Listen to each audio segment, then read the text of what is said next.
大家好，我係 Sylvia， 好開心今集又見到大家。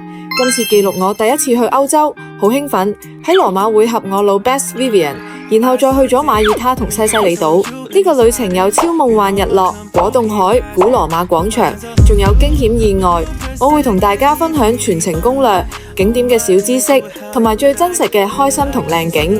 如果中意就記得 Like、Subscribe 撳埋個鐘仔。好，我哋一齊出發。首先由香港飛杜拜，再轉機去羅馬。因為自己一個轉機嘅關係，所以唔敢喺轉機等待嘅時候瞓覺。一轉完機，上到飛機即刻就瞓。好彩瞓到陣覺，儲到啲精力。經過歷時10幾個鐘，第二日朝早7點幾到咗羅馬。一到羅馬就搭列車去市區，再由 Roma Termini 火車站步行幾分鐘到 Best Western Hotel Royal Santina。呢間酒店位置好方便去羅馬嘅景點，放低行李就即刻出發探索羅馬。據聞羅馬治安一般，所以我出發之前做足防盜準備，最緊要保持警覺。如果有需要，留言懶人包，我 send 所有相關購買連結俾你，希望對你有幫助，減低俾人盜竊而影響成個旅遊體驗嘅機會。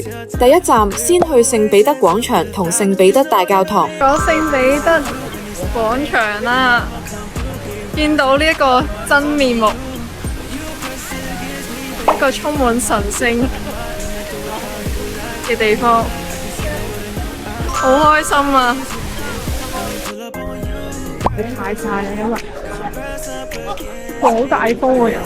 呢度係天主教最重要聖地之一，建於16世紀文藝復興時期，由米開朗基羅等大師設計。圓頂同廣場好震撼，感覺好似返去古代神話世界。我好鍾意希臘羅馬神話，所以見到嗰一刻真係好興奮。即係見到實物呢，即係有種好感動嘅感覺。教堂入面金碧輝煌，多數以唔同顏色嘅大理石做裝飾，藝術同歷史感爆棚。然後喺附近食咗 gelato， 嗰日天氣實在係超級熱同超級曬，嗰一杯 gelato 簡直拯救咗我嘅生命。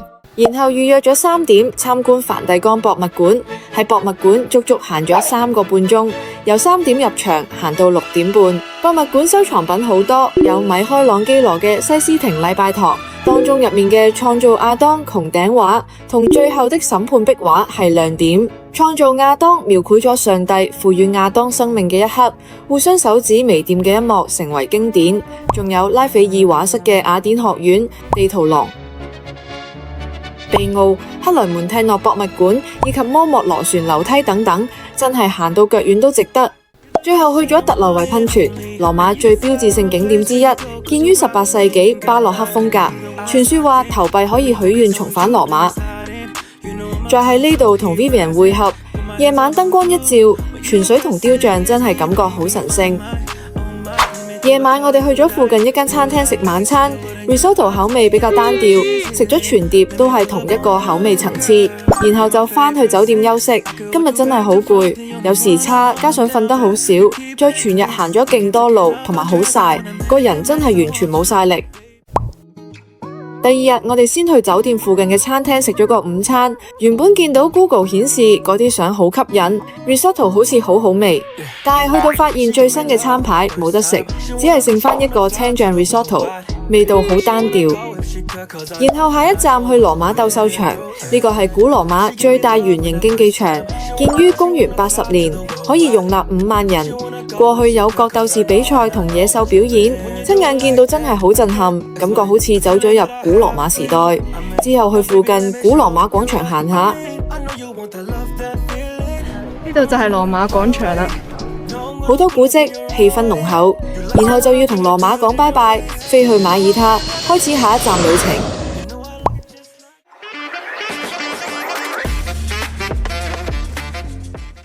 第3日到咗馬耳他，一朝早出發去高曹島體驗潛水。潛水之前我有啲經驗，但 Vivian 就係第一次。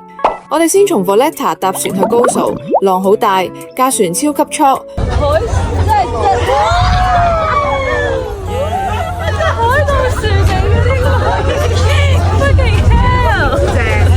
目測差唔多超過半船人有。冷靜啲，你冷靜啲好冇？你以為你係咪有啲咩？我哋預先喺 Atlantis Gozo Diving Centre 預訂咗體驗潛水，不過事前溝通方式比較繁複，要用 email 溝通。嚟到潛水店之後，再好裝束，有車我哋去岸邊潛水。因為時間比較短，當日教練主要 focus 教 Vivian 點樣潛水，一直只係留喺海岸邊。整體嚟講，呢次無牌體驗潛水相比沙巴、泰國、澳洲或者沖繩較遜色，幾乎連一條魚都見唔到。呢件事激發咗我返香港之後，即刻去考咗個潛水牌，避免下次潛水只係停留喺岸邊，睇唔到最想睇嘅海底世界。潛完水之後好肚餓，去咗食 lunch， 之後去睇我成世人暫時見過最震撼嘅日落。大家記得一定要 book mark。我哋 call 咗 Uber 去 Tamister Cave， 當時一步一步行去洞穴嘅視覺真係非常震撼。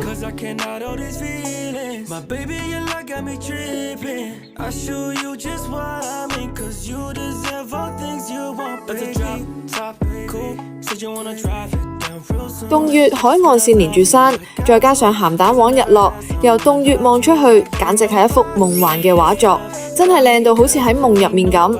強烈建議大家一定要嚟呢個 cave。嚟到馬耳他呢幾日，我哋入住66 St. Paul's and Spa 呢間酒店，位於 Valletta， 早餐有唔少選擇，服務同環境整體都唔錯。不過沖涼去水有好大問題，每晚沖涼水都浸到腳。嚟到第4日，我哋喺酒店食完早餐，就去第一站 Blue Grotto 藍洞。雖然嗰日冇得坐小船入洞，但岸邊藍海同洞穴好靚，好值得嚟。然後再去埋 Medina 正直之城，古堡同建築都好有特色，仲有得坐馬車添。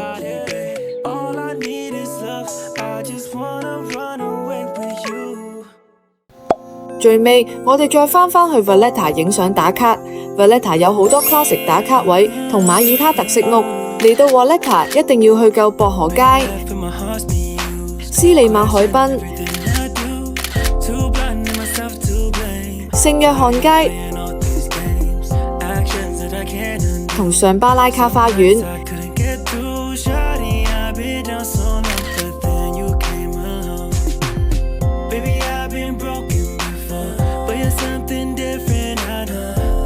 然後再搭小船去三姊妹城影黃昏嘅古城。坐呢架小船單程大約3歐元，我覺得好值得，因為可以欣賞到兩邊嘅風景，一邊係古城，一邊係三姊妹城，成個景色非常靚，好似一幅油畫咁。我哋落咗船，一直行到喺盡頭嘅岸邊睇日落。喺呢個 Golden Hour 望住墨色嘅古城，橙黃色嘅日落，海面上波光粼粼，真係不枉此行。最後我哋坐返小船返 Valletta 食晚餐，就度過咗我哋呢一日。第5日係我哋最後一日喺馬耳他，我哋參加咗個 day tour 去 Camino 島嘅 Blue Lagoon 浮潛，費用為每人32歐元。果凍海真係超級靚，有好多魚仔，好 chill。我哋另外每人加咗20歐元去坐快艇睇洞穴。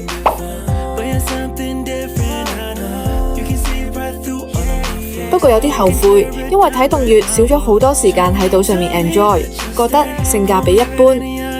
Camino 島上面有唔同嘢食，就可以一邊食一邊欣賞靚景，再跳入個海度嘆，完美。然後回程 check out， 再出發去西西里島嘅卡塔尼亞，入住 Centrum Hotel Catania。